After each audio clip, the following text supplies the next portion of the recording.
صدق. بسم الله الرحمن الرحيم. السلام عليكم ورحمة الله وبركاته. أهلا وسهلا بكم أخواننا. اسمك؟ اسمي عبد الحميد من كنديري، عبد الحميد قرط.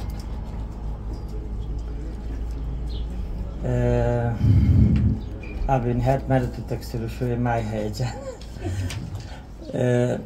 المقصد يعني الحكايات، جدي الله يرحمه يعني ما كان ينصحنا نصيحة إلا ما كان يحكينا حكاية، ناخذ عبرة مناك الحكاية وناخذ نصيحة مناك الحكاية. الله يرحمه. من هذا السبب يعني كثير وقتها لما ينفتح الموضوع يجي بالي الحكايات، وقت الواحد يقول احكي حكاية انسان كل وحده ما تجي بالي. تمام مو سيف الدين. بس ان شاء الله تجي بالي شيء. المقصد معلوم كان مو الحكايات او الغنيات وحده، المقصد كما تفضل ابي نهاد او اخونا بهاء الدين، يعني نتكلم بلساننا ولا ننساه، وهاللسان يبقى ميراث مننا لأولادنا. اللي يستنط علينا إذا يسمع مننا كلمة شيء يكون النسى ياخذ منا، نفتهم من بعضنا. فيه كلامي فكفر علاب يستعملون شكل، فرشمل يستعملون غير شكل، فبشة يستعملون شرب، أستل يستعملوها غير شكل. يعني في كم كلمة مختلفين بينات الضياء، لما نسمعها من بعضنا يكون نتعلموا كل كلمة، نتعلم كلام جديد من بعضنا. يعني المقصد إنه لساننا نطبقه في حياتنا ونحكي. المقصد هكذا. نحن أهل كنديري تخميني تأثرنا من حكي اللبنان. يعني أنا على قدر اللي أفتهم أروح للضياع المحلمية لغير الضياع،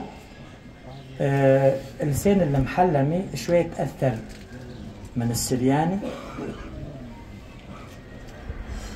وتأثر من الكردي، وبعد الجمهورية زدت تأثر من التركي.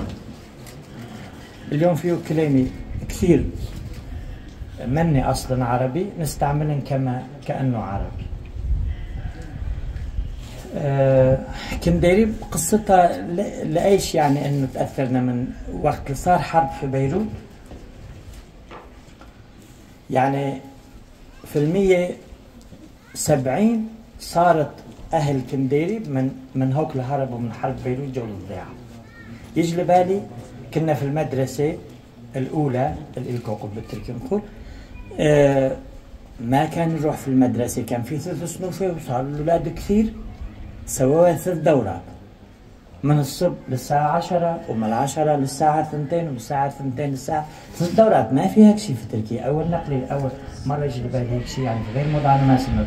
كان 3 دورات مشان الأولاد يدرسوا. من كثر اللي صاروا اللبنانية أزيد من أهل كنديري. من هاك السبب حكينا تأثرنا. أنا ما رحت لا للبنان ولا للسورية ولا درست لا عربي فصيح ولا يعني سيكون استنط على التلفزيون على التلفزيون مفتهم الاخبار اللي مفتهم، بس حكي شيء هيك. بعد حرب سوريا جو سوريين عملنا هناك كم كلمه منهم حكينا اختلط، يعني صار نصه محلمي ونصه عربي. هي محلمي مو عربي يعني عربي فصيح، لهجه العربيه السوريه او اللبنانيه يعني المقصد. يعني ايه والحصل طولتوا. يعني حكايات أين بدي أحكي؟ أنت إبراهيم أي خط؟ حكيت العفصورة. العفصورة هي تريدون حقيقة العفصورة. حكاية العفصورة أنا قريتها من مولانا، يعني مولانا جلال الدين الرومي، وأنا قريتها بالتركي. يعني مو أنا ترجمة تسير بالعربي على قدر لا أطيق ترجمة، يعني مو من جدي سمعتها. قال يوم الواحد صياد نقول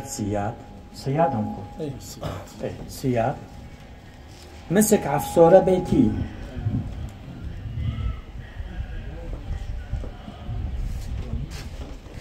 ويعني بنية تذبحها وياكلها. ويحب الصياد ليش يصيد الصيد؟ مشان ياكلوا. قبل كانوا محتاجين يعني غداة كي بالصيد كي يحصلوها. قال عفصورة نطقت قالت يا صياد أنا كنت تذبحني وتاكلني لحمتي موتت لي بين ضرسينك، يعني مو تستفاد من لحمتي شيء، بس أتق أنصحك 3 نصيحات ينفعون في حياتك لك تكتسب من أشياء كثير. إذا تعطيني حريتي وتفلتني تنصحك 3 نصيحات إذا مو في الدنيا ينفعوا. قال الصياد افتكر حقيقة يعني إذا أكل إيش تطلع من لحمة العفصورة صغيرة، إيش تطلع من لحمتها؟ قال تمام اتفقنا، احكينا انصحيني. قالت أنا تنصحك بس ما لي أمن على بني آدم، بني آدم خاينني، مجربة إنه بني آدم ما في أمن عليه. بشروط تشرط عليك 3 شروط. أول نصيحة تنصحك تحطني على إيدك، ونصيحة الثانية لما أنصحك تأفر للشجرة، نحن نقول دومة، تخميني الدومة مثل يعني جيت عربي العربي ممكن هن اللي يقولون دوم، السريان اللي يقولون دوم. تحط على الدومة. ونصيحة الثالثة لما أفر على مقدار لا تضربني بالإصلاح تقتلني أقل لك الثالث وإلا إيه قبل. قال تمام أقبل. حتى على يده قال أول نصيحة قالت إذا فاتت ليدك فرسة لا تهربها. قال إيه؟ قال إيه هذا أول نصيحة هذا؟ قال هاي أول نصيحة هاي. قال النصيحة ما ريز يعرفها حش الحضار يعني. هاي النوبة أنا من عبد روحي حطيت هاي كلمة محلمية في كنديري بنستحملها حمار يعرفها. قال إيه؟ قال ما دام تعرفين يعني إذا عرفتي تمام ما في مشكلة يعني. إيه؟ قال انصحي الثاني. قال إذا هربت الفرسان لا تحمل غم وتزعل وتدب في ركيبيك وتقول آخ واخ. دور على فرسات غير رب العالمين تعطيك فرسات غير. إيه؟ قال إيه؟ إيه؟ قال إيه؟ قال يا وشيات اللي قلتي قال من مو يعرفني من اللي كان إيش وشيات بسيطة من اللي كان يعرفه. إيه؟ قالت ما دام يعرف إنه هاجة تقول يعني تقول لك أنا أقول لك إذا فاتت ليدك فرسة لا تفلتك، وأن تفلتني كان في جوهراية في قلبي في جوفي يكون ذبحتني وطلعتك الجوهراية كان تكفى لك ول7 أولادك يعني من الثروة كانت تكفى.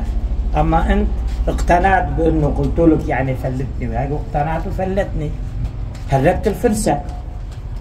يكون كانت تعرف لا كانت فلتني. قال بلش يدب يديه في ركيبيه ويقول آخ واخ وإيش بعقلنا وإيش بنخوي أنا وطلع تخلي بالكم والفيك. إيه؟ قال قولي هوت كنت راحوا قولي الثالثة. إيه؟ قالت إيش تقول الثالثة؟ أنا قلت لك إذا هربت الفرسة لا تتندم وتدف روحك، دور لك على غير فرساتك، وأنت كنت بلشت تبكي وتدف روحك وما فيش. ويحك كماك أحمق إذا قلت له الثالثة إيش وما قلت له إيش كما بعض لخاطرك. مردين يا محبتنا تنجم برسلنا تعو يا خوتي تعو تنغني غنويتنا تنغني غنويتنا تعو يا خوتي تعو تنغني غنويتنا تنغني غنويتنا.